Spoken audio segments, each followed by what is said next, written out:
In this lecture, we're going to talk about the O portion of the Salk method.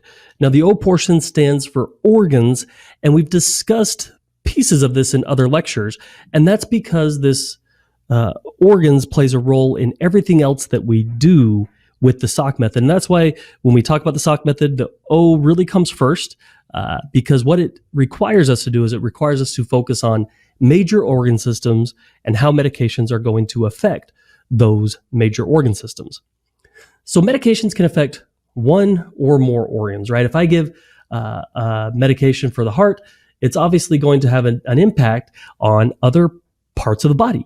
It's not just going to impact the heart, it's going to impact the body as a whole. So we must know the target organ system for the medication that we're giving. Now, this requires some prioritization as well. We always talk about the big three organ systems at NRS&G, and those stand for cardiac, respiratory, and neuro.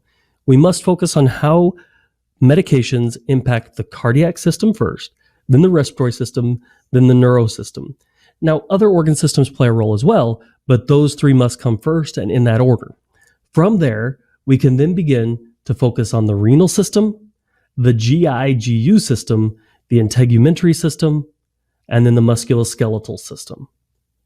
So we focus on cardiac, respiratory, neuro, then renal, GI-GU, integumentary, and musculoskeletal. As we focus on the organ systems in that way, it allows us to say these are life-threatening down to these are just things that we don't want. If a medication causes osteoporosis, but it can also cause pulmonary edema, we care much more about the pulmonary edema because that's going to kill our patient quickly than we do about the osteoporosis. All right.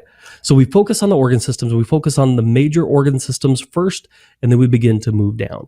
This helps us understand what medications we should focus on. It helps us understand what side effects we should focus on, and it helps us really understand everything that's going on. So I then want you to prioritize in this way. Does the medication affect the airway, breathing, or circulation? All right. We must focus on it in that way.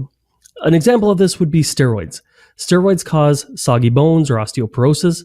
This is far less detrimental to our patient than forgetting that it's going to rise blood sugars or depress the immune system. So we must focus on those medications and those side effects that affect major organs, and we must prioritize in that way. So O stands for organs. We focus on what is the target system of this medication and what other systems are going to be affected by this medication, and we prioritize our organs and our side effects and the medications that we learn by how much it's going to impact our patient. Cardiac, respiratory, neuro, then we move on from there. Renal, GI-GU, integumentary, musculoskeletal. All right, I think this is going to help you guys really understand where to focus your studies and focusing on those major organ systems, those major organ system side effects, and those major organ system medications. And that's going to help you find those medications, find those side effects that you truly must know, because again, you cannot learn it all. And this is a framework to get it all into your brain. All right, guys, I want you to go out and be your best selves today. Happy nursing.